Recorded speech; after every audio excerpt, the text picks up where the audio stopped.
Ok, c'est la deuxième fois qu'on enregistre cette vidéo, parce que j'ai fait, une fois n'est pas coutume, une erreur de débutant. Je n'ai pas mis le son en marche, ça m'était pas arrivé depuis bien des années. Voilà, c'est fait. Bon du coup, je fais quoi comme entrée cette fois? Et salut, bienvenue à tout le monde.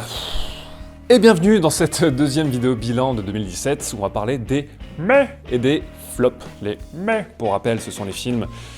C'est ni un top ni un flop, mais c'est entre les deux, c'est oui mais, ou non mais. Et généralement, c'est la catégorie où il y a le plus de films.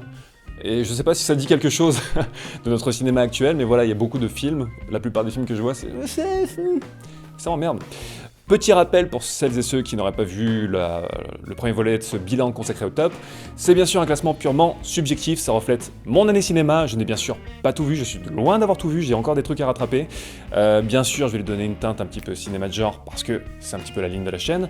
Parfois, les avis que j'avais sur certains films dans l'année ont pu un petit peu évoluer, parce que c'est ce que font les avis.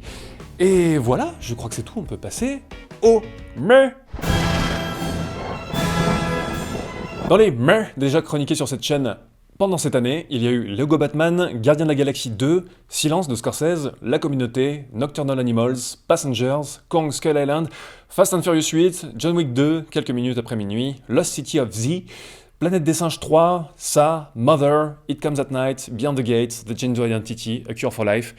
Je vous avais dit qu'il y en avait beaucoup, et parmi les mais dont je n'ai pas encore parlé, je vais jumeler deux films, Wonder Woman de Patty Jenkins et Justice League de Zack Snyder, parce que voilà, comme je disais dans le premier volet dédié au top, j'en ai eu un peu marre cette année des énormes productions qui deviennent ce que j'appelle des créatures de Frankenstein, qui n'appartiennent plus à un auteur en particulier, qui ne témoignent plus d'une vision, mais qui sont ces sortes de trucs bizarres qui sont censés correspondre à un public cible et qui vont juste s'éparpiller complètement, être complètement absurdes. C'est pour ça que j'abordais ces films en mode... ouais. Wonder Woman, dans sa première partie ou même ses trois premiers quarts, m'a pas déplu, loin de là. Je trouvais justement que, notamment après la débandade totale de Suicide Squad, relevait le niveau. Et en même temps, il n'y avait pas de mal. Je trouvais que c'était un film bien foutu, justement, jusqu'à son dernier acte, qui est bien sûr l'éternel acte. Dernier acte, boursouflé numériquement, avec un méchant complètement lambda. Ils sont arrivés à prendre un acteur comme David Thewlis et lui faire jouer un méchant complètement oubliable. Je trouve ça ouf. Même si, non, il n'est pas totalement oubliable, parce que Ares avec une moustache d'épicier, je trouve quand même que c'est une trouvaille nanardesque dont je me souviendrai encore pendant un moment. Même dans la scène complètement mythologique où il est chassé par les dieux, il est là en mode torse-poil, genre « Non, vous ne me ferez pas ça !» Et il a toujours cette petite moustache de David Thewlis. Je ne sais pas trop pourquoi ils n'ont pas effacé numériquement cette moustache, au moins pendant ce moment-là. Je pense qu'ils ont gardé ce besoin d'effacer numériquement les moustaches pour Justice League. Cette figure du méchant insipide qu'on retrouve dans Justice League avec Steppenwolf, complètement oubliable, design complètement lambda. Même l'acteur qui l'interprète, je me souviens plus de Ciaran Hinds, son nom, il a une bonne voix à la base, et là même sa manière de jouer Steppenwolf est complètement anecdotique. Mais le souci principal de Justice League pour moi, c'est que c'est un aveu d'échec sur la trouvaille d'avoir fait mourir Superman à la fin de Batman vs Superman. Tout simplement, la seule raison qu'il y avait à faire mourir Superman, c'était de le faire... On savait tous qu'il allait revenir, donc il n'y avait pas de suspense sur le fait qu'il allait sortir à tout jamais de DC Universe. Donc c'était en fait de le faire revenir avec quelque chose en plus, ou en moins, justement. Créer un Dark Superman ou quelque chose d'un petit peu de... possiblement, qui pourrait possiblement partir en sucette. Et on le voit dans la séquence centrale où Superman, en fait, revit. D'ailleurs, c'est la séquence la plus réussie du film, vraiment que j'ai bien aimé, quand il part complètement en sucette. D'ailleurs, j'ai vraiment bien aimé certains moments de réalisation vraiment cool quand Flash lui tourne autour et qu'il y a Superman qui commence à le suivre de l'œil. Là, il y a un truc qui se passe, parce qu'en plus, Flash, c'est un humain, il a ses capacités un petit peu surhumaines, mais ça reste un humain. Donc quand Superman commence à lui mettre des coups, que tant bien que mal, Flash évite vraiment in extremis ses coups, là, j'ai ressenti vraiment une menace, un enjeu, parce que s'il se prend un coup de Superman, il va être éclaté façon puzzle sur le, sur le mur. Façon puzzle. Donc là, il y avait un enjeu, il y avait quelque chose. Tout comme quand il ressuscite Superman, et qu'il y a cette scène vraiment... On peut reprocher plein de trucs à Zack Snyder, mais il a quand même ses fulgurances visuelles. Même si je sais pas trop ce qui relève de Whedon et de Snyder dans le film, je suis sûr qu'il y a des trucs assez surprenants à ce niveau. Mais la scène justement où Flash court vers le bassin et qu'il y a ce truc un petit peu, il faut arriver exactement avec le bon timing, il y avait un truc qui se passait aussi dans cette scène. Mais voilà, faire revenir Superman de manière aussi facile, sans conséquence, il revient « Bon ben je suis avec Justice League, voilà, me revoilà les gars, vous craignez plus rien ». C'est un aveu narratif d'échec complet. Mais voilà, par rapport à ce genre de grosse production et sur ce genre de problème, maintenant je suis juste en mode... Oui, ouais, bah un de plus, voilà. Et c'est vraiment super dommage. Donc voilà pour mes 2 cents sur ces deux films. Même si un peu plus Wonder Woman, et là, non. Critique de Oval, n'est-ce pas? Thelma de Joachim Trier, qui est un film norvégo-suédo-dano-français, réalisé par un Norvégien, donc Joachim Trier, qui est un film fantastique, qui est allégorique aussi, qui parle en fait du passage à l'âge adulte d'une fille, qui vient d'une éducation religieuse assez sévère, même sévère plus, qui va à l'université, qui va découvrir un petit peu la vie, les soirées, l'alcool, les trucs, les machins, ressentir la culpabilité qui va avec, au vu de son éducation, qui va tomber notamment amoureux d'une fille. Il va y avoir cet éveil à la sexualité, aux sensations. Et sauf que cette nana a aussi un pouvoir, c'est de faire elle a des sortes de crises d'épilepsie en fait que les médecins, ou ce qu'on pense être des crises d'épilepsie que les médecins n'arrivent pas à identifier. Je deviens psycho en fait, ça y est, le son tombe bien. Et en fait, elle a ce pouvoir de faire se produire des choses, même de faire disparaître des choses. Et à partir de là, il va y avoir tout un enjeu autour du film sur jusqu'où peut aller ce pouvoir, pourquoi ce pouvoir est là. Et voilà, ça raconte un parcours adolescent, comme beaucoup d'autres films, mais ça le raconte vraiment bien. Il y a ce côté très... je vais la redire, sensorielle. Et d'ailleurs, ne regardez surtout pas les bandes annonces parce qu'elles spoilent beaucoup trop de choses, notamment le money shot du film et la séquence centrale qui est un petit peu la séquence charnière et une des plus importantes du film. Mais voilà, j'ai apprécié tout ce truc, ce rapport très sensuel, même la scène d'hallucination où la nana croit fumer un joint, mais en fait pas du tout, elle était en train de fumer une clope et haha, c'est drôle à la fin, mais en fait pas du tout, et elle a vécu toute une scène d'hallucination qui est vraiment très, très frissonnante, vraiment ce rapport à la sexualité qui est très bien représenté dans le film. C'est un film charnel, c'est un film organique. En dehors de la première partie qui est excellemment bien faite et qui pose une atmosphère vraiment énorme, justement, avec ces nuées de corbeaux qui viennent s'écraser sur les vitres de la fac, sur cette caméra qui s'attarde sur des paysages et sur le vent qui souffle, même après que les personnages soient sortis du champ, comme s'il y a une menace qui petit à petit est en train de prendre forme, comme s'il y avait vraiment des sortes d'esprits autour qui étaient là. Enfin, ça pose vraiment une atmosphère qui pose plein de promesses. Mais tout le segment central, en fait, s'étire un petit peu trop. C'est pas qu'il se délite, mais c'est qu'il s'étire un tout petit, s'effiloche un petit peu dans ce qu'il raconte, là où il aurait pu être un petit peu plus resserré. Et je me suis surpris à m'ennuyer plusieurs fois, là où émotionnellement le film était censé me toucher. Et d'ailleurs, petite remarque aux épileptiques d'entre vous, faites très attention à ce film et à son segment central. Je comprends la démarche en termes de mise en scène, mais c'est très compliqué à regarder. Il devrait mettre un petit avertissement sur le film avant. Mais voilà, je vous le conseille quand même, parce que je vais essayer de rester concis, et que c'est un film qui vaut vraiment la peine par plein d'aspects, mais qui m'a laissé vraiment sur ma faim. Life de Daniel Espinosa avec Jake Gyllenhaal et Ryan Reynolds, qui est un alien-like dans l'espace, forcément, qui a une première partie qui est très très bonne dans la manière dont ça prend le temps de poser les personnages, notamment dans la manière de développer la menace, ce qui va devenir la créature, forcément, pour un alien-like sans créature, c'est un peu compliqué. Donc le film est très bon là-dessus, il est bon sur sa toute fin, que j'ai trouvé assez cool et qu'on voit assez peu ce genre de fin aujourd'hui dans les films, ça m'a plu pour ça. Mais pour tout son segment où justement il entre dans le cœur de l'action et où il va montrer cette menace, il est beaucoup trop factuel, beaucoup trop littéral. Il montre la créature sous toutes ses coutures, sans jouer sur le hors-champ, sans jouer sur les jeux d'ombre, sans développer un vrai suspense. Et c'est très dommage parce qu'il avait tout le potentiel pour ça. Et là, il convoque tout le modèle d'Alien sans se hisser à son niveau. Donc voilà, il est un petit peu à 2000 bornes de ça, mais ça reste une série B plutôt sympa que je vous conseille samedi après-midi quand il pleut. Message from the King de Fabrice Du Wells. Fabrice Du Wells, c'est le mec qui a fait Calvaire notamment, qui a fait un film que j'aime beaucoup, mais qui est assez mal aimé, qui s'appelle Vignane. Je pense que j'en parlerai un jour sur la chaîne, avec Emmanuel Béard et Rufus Sewell. Donc j'attendais plutôt pas mal Message from the King, qui est un film qu'il avait fait aux États-Unis. Je vais même pas spécialement vous raconter l'histoire, c'est pas nécessaire, mais pour vous donner le délire du film, c'est un polar nerveux, inspiré de 13 années 70 dans son rythme et dans son grain, sa texture, mais qui ne dépasse pas en fait ce carcan. D'après les interviews que j'ai pu lire, Fabrice Du Wells n'était pas très satisfait de la manière dont ça s'est passé, il était un petit peu en conflit avec les producteurs qui n'ont pas laissé faire tel ou tel truc. Je le comprends un petit peu parce que ces autres films ont toujours cette capacité à poser un postulat qui est fort, mais toujours à s'extraire du truc et aller un petit peu plus loin et à proposer encore autre chose. Là, vraiment, avec Message from the King, on est sur un film de commande qui est bien exécuté, vraiment bien exécuté, qui fait très bien ce qu'il est censé faire. Mais voilà, c'est un film qui me reste pas forcément. Les 2 prochains films, je les ai jumelés parce que je vais vous expliquer pourquoi. C'est Dunkerque de Christopher Nolan et Baby Driver de Edgar Wright, qui sont 2 films excellemment réalisés vraiment en termes d'exécution, c'est des tours de force, mais qui vont pas plus loin. Je pense que Baby Driver, le postulat est génial, vraiment, tout ce côté vraiment calquer le rythme du film sur la musique, vraiment tout synchronisé, même si au bout d'un moment ça devient un petit peu trop systématique et moi ça commençait à me rendre fou, j'avais besoin de plus d'imperfections et de trucs désynchronisés. Mais pour l'essentiel du film, ça fonctionne du feu de Dieu, ça crée vraiment des trucs de mise en scène qui sont jouissifs. Mais il va pas au-delà de ça. Généralement, chez Edgar Wright, il y a un côté dans l'alchimie entre les personnages, dans ce qu'il va raconter, qui va amener le film un petit peu plus loin, qui va faire que ça c'est un film qui reste. Là, c'est pas vraiment le cas. En fait, pas vraiment comme Message from the King, mais j'allais dire que ça reste un polar, un thriller bien foutu, rien de plus. Mais si, il y a quand même la patte d'Edgar Wright. Donc même quand Edgar Wright signe un film mineur, et clairement Baby Driver c'est son film le plus mineur, ça reste au-delà du tout venant. Mais voilà, venant d'Edgar Wright, j'attendais un truc un petit peu plus, avec un petit peu plus de substance en fait. Et c'est là qu'on voit qu'on ne peut pas échapper au contexte. Et Dunkerque c'est un petit peu pareil. En fait c'est visuellement en termes de mise en scène, c'est une expérience immersive complètement folle. Il y a des plans qui me restent quand même de ce film.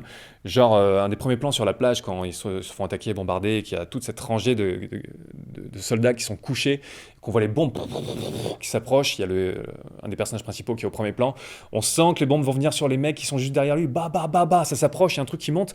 Bouf, et le mec derrière se fait exploser et on se reçoit toutes les particules sur la tronche. Il y a un truc vraiment très très très très immersif, notamment avec le design sonore. La musique, c'est assez effectivement facile, ce côté tic-toc, tic-toc, tic-toc qui n'arrête jamais. Et j'ai mis bien 3/4 d'heure dans le film à rendre compte que la musique ne s'était pas arrêtée en fait. C'est un film qui est épuisant, dans le bon sens du terme, parce qu'il propose cette immersion. C'est un film, c'est bien qu'il ne soit pas plus long. Même 5 minutes de plus, ça commence à être beaucoup trop. J'ai bien aimé quand même le parti pris de Christopher Nolan d'essayer de créer une histoire qui soit purement immersive et sur le moment sans créer de background aux personnages. Alors effectivement, dans la plupart des cas, ça fait qu'il n'y a pas vraiment d'investissement émotionnel pour ces personnages-là, mais parfois ça fonctionne dans la mesure où ça crée vraiment juste des silhouettes dans lesquelles on peut s'identifier, c'est des nobodies quoi, et on peut se mettre à leur place et vivre cette expérience comme si on était presque dans un jeu vidéo en fait. Il y a cette manière aussi qu'a Christopher Nolan de filmer les groupes de gens comme un corps en fait. Quand les soldats sont séparés, c'est comme si c'est un corps saigné, il y a toujours ces petits bonshommes de loin qui vont essayer de rejoindre le groupe, mais il ne reste pas, ça reste un exercice de style qui marche sur le moment, mais qui ne travaille pas a posteriori. Pas autant que Interstellar, qui est une de mes plus grosses claques cinématographiques, depuis des années et qui, encore aujourd'hui, continue à me travailler, quoi. Ce qui a créé une semi-déception pour Dunkerque. La fin de Dunkerque, ouais, putain, Tom Hardy qui est dans son avion, juste les 40 ans suivants, il a continué à planer, quoi. Et en fait, la toute fin, c'est là qu'on voit que c'est un petit roublard, le Christopher Nolan, parce il joue sur tous les tableaux, en fait. Il y a cette dernière scène où il y a cette voix off très ampoulée qui fait « Oh là là » et machin, et bidule, et qui est très patriotique. Juste derrière, il y a un moment de flottement où le gars qui disait la voix off juste lève les yeux, et ce moment de flottement où il n'est pas sûr de lui en fait. Et à la fois j'aime bien, parce que j'étais vraiment pendant tout le monologue, et là j'étais, ah tiens, ça crée une sorte de, ah finalement peut-être qu'on n'y croit pas tant que ça. Donc un petit retournement de dernière seconde. Mais j'ai l'impression quand même que le côté roublard de Nolan, c'est d'avoir essayé de jouer sur les deux terrains, et pour ceux qui sont sensibles au monologue, faire, ouais génial, il y a ça, et pour les autres, ah mais quand même, il n'est pas dupe. Je sais pas trop ce qu'il a voulu faire par là, mais voilà. Le Redoutable de Michel Hazanavicius sur la période maoïste de Jean-Luc Godard et ce qui la précède, en gros. C'est une plongée dans la fin des années 60 et début 70 pour la fin, qui est assez cool dans sa forme. J'aime vraiment bien la démarche de Hazanavicius. Bon, forcément, j'aime OSS 117. J'aime ce rapport en fait à la forme d'une époque qu'il essaie de recréer, mais sans être dans le décalque complet, toujours avec une sorte de petite distance, un petit regard de côté. Le souci que j'ai eu, c'est que j'ai trouvé que le film n'allait pas vraiment plus loin que ça. Donc plutôt un film de forme, un exercice de style qui est bien foutu, mais en termes de propos, je voyais pas en fait la justification de ce film. Il n'y a pas besoin d'une justification forcément pour faire un film, genre je vais parler de la vie, de l'humanisme, de trucs, de machin. Non, il n'y a pas besoin de ça, bien entendu. Mais je sais pas pourquoi, pour un sujet aussi spécifique et aussi large que Godard, j'attendais vraiment à ce que le film ouvre vers des thématiques un petit peu plus larges. Donc voilà, petite frustration. Ça va, c'est assez concis?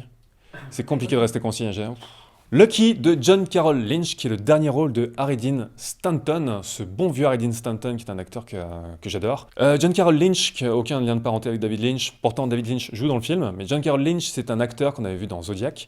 Et là c'est une sorte de petite chronique de vie dans une petite ville des États-Unis, avec Lucky, qui est joué par Harry Dean Stanton, qui va faire une chute. Il était en bonne santé et tout ça, là il fait une chute et ça le rappelle à sa mortalité, il dit « Ah, je me suis fait mal ». Et voilà, et il va se dire « Putain, la mortalité, c'est pas cool ». Bon, présenté comme ça paraît un peu nul, mais le film n'est pas nul du tout. C'est juste que ça va être un petit film mignon, gentil, joli, vraiment. Et ça veut pas dire qu'il se limite à ça et qu'il est inoffensif, parce qu'il parle de choses assez lourdes, assez profondes, vraiment le rapport à la vieillesse, à la mort, mais il le fait de manière très légère. Un peu comme Hayden Stanton, le sourire qu'il donne dans la dernière partie du film, il y a ce côté un petit peu, ok, bon. Avec Hayden Stanton, il y a tout un univers du cinéma qui l'accompagne, Paris, Texas, de Wim Wenders, bien sûr. Il y a tout cet imaginaire que brasse le film, tout ce poids qu'on a dans l'interprétation de Stanton, quoi. Ce qui en fait un film joli, mais je mets dans les mains parce que, effectivement, j'ai pas eu la charge émotionnelle que j'espérais avoir. J'ai eu plus de charge émotionnelle dans le monologue que fait David Lynch sur la perte de sa tortue dans le film que dans la trajectoire de Lucky, qui pourtant est interprété par un mec que j'adore et qui aurait pu me toucher, au même sens où dans le dernier Star Wars, Carrie Fisher, ces scènes me touchent à ce point parce que voilà, c'était un bon moment à passer, mais j'en attendais un petit peu plus. C'est un mignon chant du cygne, mais ça se hisse pas à la hauteur des films qu'a pu avoir Hayden Stanton dans sa carrière. Effectivement, bah justement, j'allais parler de Logan Lucky juste après, mais c'est vrai, on a eu Logan, on a eu Lucky, et on a eu Logan Lucky. Logan Lucky, donc, de Steven Soderbergh. Je vais passer très très rapidement. Le casting est assez cool, vraiment. Surtout à contre-emploi, Daniel Craig qui joue un tolard complètement barré. Adam Driver, qui est Adam Driver, toujours avec la même intensité. Channing Tatum qui joue un père de famille plutôt monolithique, mais qui le fait bien. Voilà, c'est un film de casse, un petit peu déluré, un petit peu décalé. Voilà, ça n'apporte pas grand-chose en fait à la filmographie de Soderbergh. Je vais pas dire que c'est Ocean Eleven en moins bien parce que c'est pas du tout dans le même univers, le même truc, mais puisque les deux sont un film de casse, forcément on va les comparer. Il y a le même genre de structure, le même rapport un petit peu à l'humour, un petit peu pince sans rire, et qui est là sans avoir l'air d'y toucher, mais voilà, j'ai pas compris en fait l'utilité spécialement de ce film, ce qui a pu faire en sorte que Soderbergh s'intéresse à ce projet en particulier ou le développe. Bah, voilà, ça se regardait encore une fois sans trop de déplaisir, mais ça ne casse pas trois pattes à un canard, loin de là. Oui, Blue It de Jean-Baptiste Torret, qui était un essayiste sur le cinéma, qui a beaucoup écrit sur le cinéma dans diverses revues et qui a écrit des bouquins, et qui a fait ce documentaire sur en fait l'Amérique aujourd'hui. We Blew It, c'est une expression qu'avait Henry Fonda dans Easy Rider de Dennis Hopper, où il avait ce truc, We Blew It, où on a raté, on a échoué en fait. Et Torret est parti du... Déjà, il a un super nom, je trouve, super sonorité. Et Torret est parti du postulat, en fait, que l'idéal des années 70, et notamment du cinéma des années 70, cet idéal de liberté, fin années 60 et une bonne partie des années 70, en fait, c'est perdu.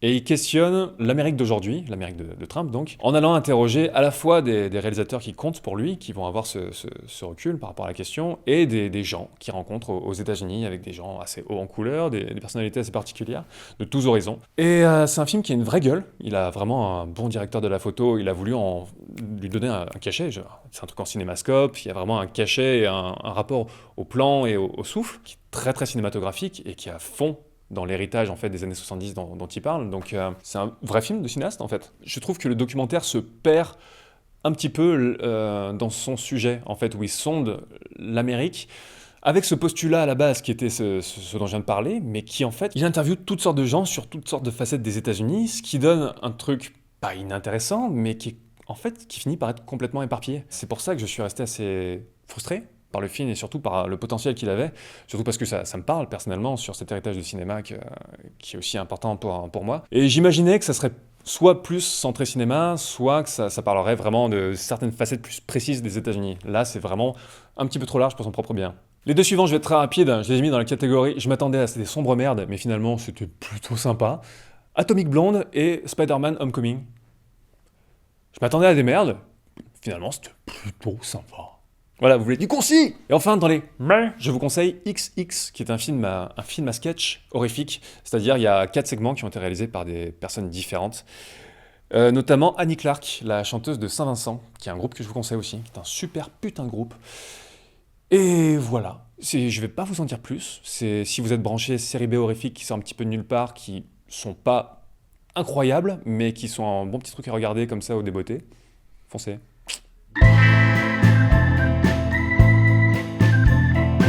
Je passe maintenant au flop pour terminer rapidement. Putain, c'est si long, c'est si long.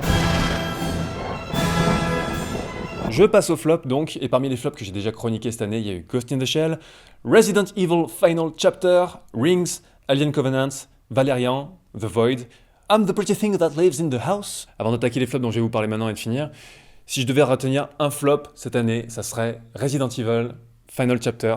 J'en reviens toujours pas. Des mois plus tard, j'en reviens toujours pas. C'est oufissime ce film. C'est l'œuvre d'un terroriste.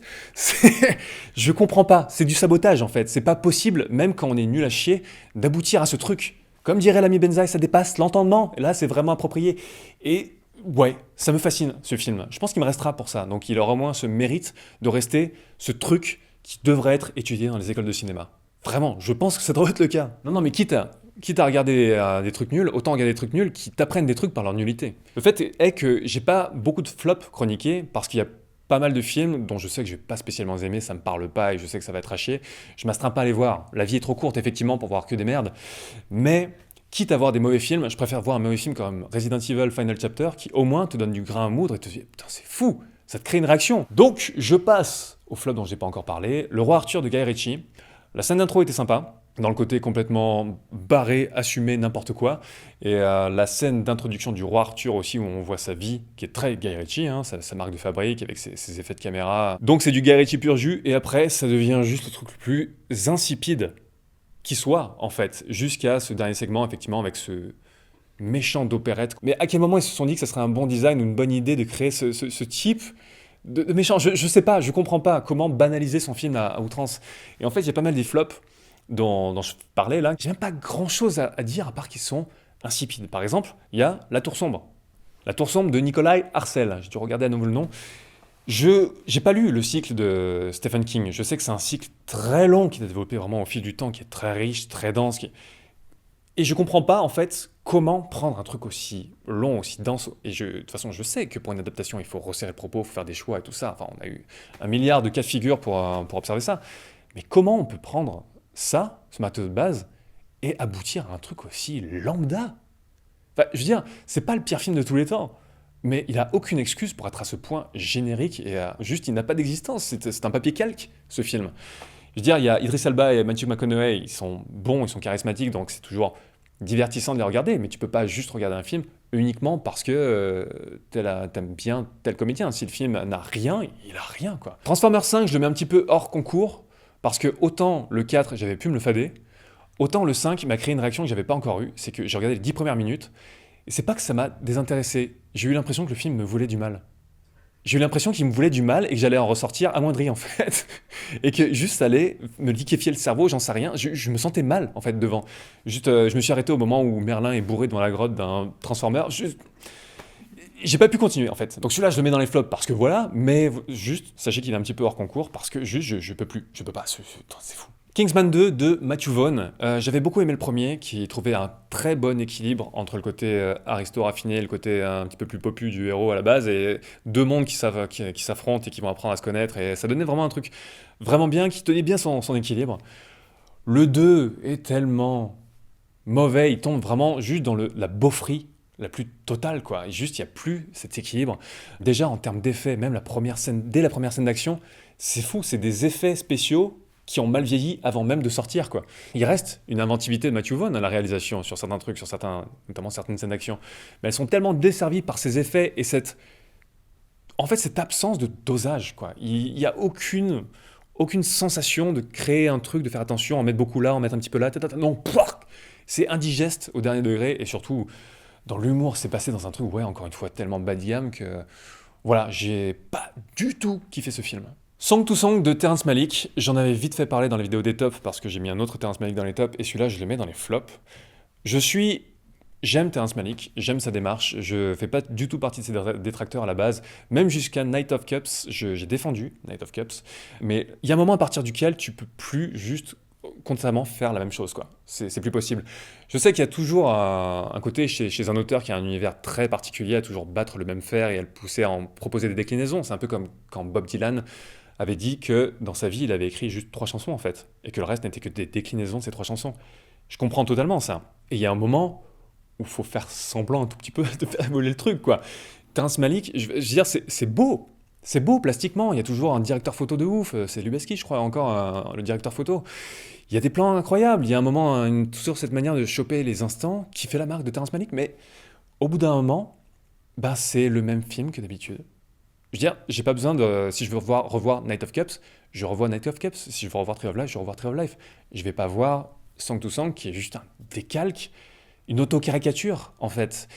Pour moi, Terrence Malick, enfin, dans mon ressenti par rapport à son déroulé de carrière, là, il est passé de l'autre côté, il est passé dans l'auto-caricature. Et vraiment, à moins que je sente vraiment que son prochain film va proposer quelque chose d'un petit peu différent ou qui a évolué, je vais juste ne pas aller le voir, quoi. C'est bon, j'ai vu le film qu'il a fait avant, et j'ai pas besoin qu'il me fasse une copie carbone à chaque fois maintenant, quoi. C'est pour ça que je le mets dans le flop, parce que j'ai été très déçu, je suis resté complètement de marbre face à un auteur que pourtant j'aime bien. Et enfin, mise à mort du cerf sacré de Yorgos Lanthimos. Pourtant, les acteurs sont plutôt bons, la mise en scène est belle, il y a un côté très Kubrick dans le film. Ça raconte en fait l'histoire d'un médecin qui a fait une erreur médicale parce il a un problème avec l'alcool, qui avait tué un de ses patients, et en fait on se rend compte que le fils de ce patient lui fait un chantage. Il y a un côté un petit peu fantastique dans le film parce que le médecin va se rendre compte que le garçon a jeté une sorte de sort à sa famille, et en fait ses enfants vont commencer à ne plus avoir l'usage de leurs jambes, vont arrêter de s'alimenter, et en fait il va y avoir un chantage où le gamin va lui dire si tu veux qu'on soit quitte, eh ben, tu vas tuer un des membres de ta famille. Voilà. Tu tues la personne que tu veux, mais tu tues un membre de ta famille. Donc voilà, ça renvoie à un mythe grec en plus, machin. Mais c'est pas parce que tu renvoies à des mythes grecs que ça fait de ton scénario un scénario intéressant. Il suffit pas d'aligner les références, quoi. Et au niveau de ausculter la bourgeoisie, son hypocrisie et tout ça, il y a plein de gens qui sont passés par là, quoi. Il y a Buñuel, il y a Chabrol et beaucoup de gens. Là, c'est marrant parce que plein de films qui sont taxés comme des films de pause, des films un petit peu juste tape à l'œil. Généralement, je suis pas d'accord. Là, j'ai trouvé que c'était un film de pause. Je n'ai vu que de la pause de bout en bout. Juste, je n'ai vu que les effets, les coutures du film. J'ai vu Lanthimos qui calculait ses effets, qui fait là, je vais faire un truc un petit peu absurde, là, je vais faire ci, là, je vais faire ça. Et je sais pas à partir de quel moment on passe de l'autre côté et on se dit putain, non, là, c'est plus possible pour moi. Pourtant, le gamin qui jouait ici dans Dunkerque, un des fils, est très très bon. Il est complètement crispant en fait, donc il fait très bien son taf. Mais voilà, le film, trop clinique, trop distancié, trop calculé, pour être honnête. À la fois, Lanthimos, on sent que c'est lui, il y a sa patte qui est là, donc je peux au moins lui céder ça, c'est qu'il a une patte qui lui appartient. Mais ça va absolument pas au-delà, et je suis resté complètement extérieur à ce film que j'ai trouvé inutile et trop cynique en fait. Voilà pour les meurs et les flops de ce bilan. Je n'aurais pas du tout réussi à faire concis. Tant pis. Je vais vous parler très rapidement de mes attentes pour 2018. Je ne vais pas lister tous les films qui pourraient m'intéresser ou tout ça, parce qu'il y en a beaucoup. Mais je vais juste faire une petite sélection de choses. Il y a Disaster Artist de James Franco, forcément sur Tommy Wiseau, The Room et tout ça. Enfin voilà, ça a l'air d'être assez improbable, même si j'ai certains premiers échos qui apparemment c'est pas aussi réussi qu'il n'y semblerait. Shape of Water de Guillermo del Toro, bien entendu. Halloween de David Gordon Green, avec John Carpenter qui est affilié au projet, et c'est Danny McBride, un des scénaristes. Je trouve ça improbable, donc vraiment ça pique ma curiosité assez énormément. Au poste de Quentin Dupieux, parce que j'attends tous les Quentin Dupieux. L'île aux chiens de Wes Anderson, parce que j'attends tous les films de Wes Anderson, même comme Déçoit, et que je suis moins attaché à ces derniers films qu'à La vie aquatique et au Royal Tenenbaums, qui restent mes deux Wes Anderson principaux. Je suis beaucoup moins convaincu par les précédents, même si je vois leur qualité. Ça reste un mec qui me rend curieux, et je suis très curieux de savoir ce qu'il va faire avec celui-là. Il y a deux films que j'attends vraiment, en fait, qui ne seront pas des films qui sortiront au cinéma, mais qui sortiront sur Netflix, qui sont Irishman de Martin Scorsese, avec un De Niro, Pacino, Pesci. Ça va être fou! Je sais pas ce qu'il prépare, mais ça a l'air d'être fou. Et le mec qui a fait Dernier train pour Busan, qui est Yeon Sang-ho, qui va faire Psychokinesis, un film fantastique, sur Netflix aussi, donc comme j'aime beaucoup le mec et ce qu'il a fait sur son dernier film, j'attends ça avec impatience. Puis voilà, il n'y a pas que des films, il y a aussi des auteurs surtout attachés aux films, qui vont faire des séries, genre Winding Refn, qui va faire une série qui s'appelle Too Old to Die Young. Très curieux de voir ça. Michel Gondry, qui va faire une série qui s'appelle Kidding, qui est faite par Showtime, la chaîne qui a produit Twin Peaks. Donc j'ai envie de dire bravo les gars, on verra.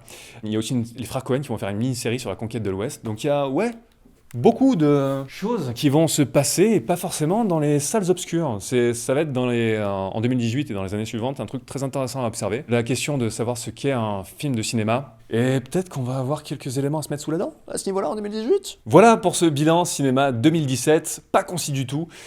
J'espère que 2018 sera une bonne année, je vous la souhaite en tout cas très très bonne, et je vous dis à très bientôt. Ciao.